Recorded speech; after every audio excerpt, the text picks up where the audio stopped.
Totoo pala talaga.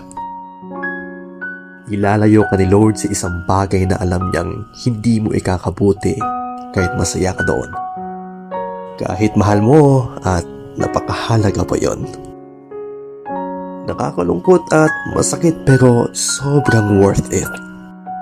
Alam mo kung bakit? Kasi ibibigay niya yung deserve mo pagkatapos ng hirap at sakit na dinanas mo.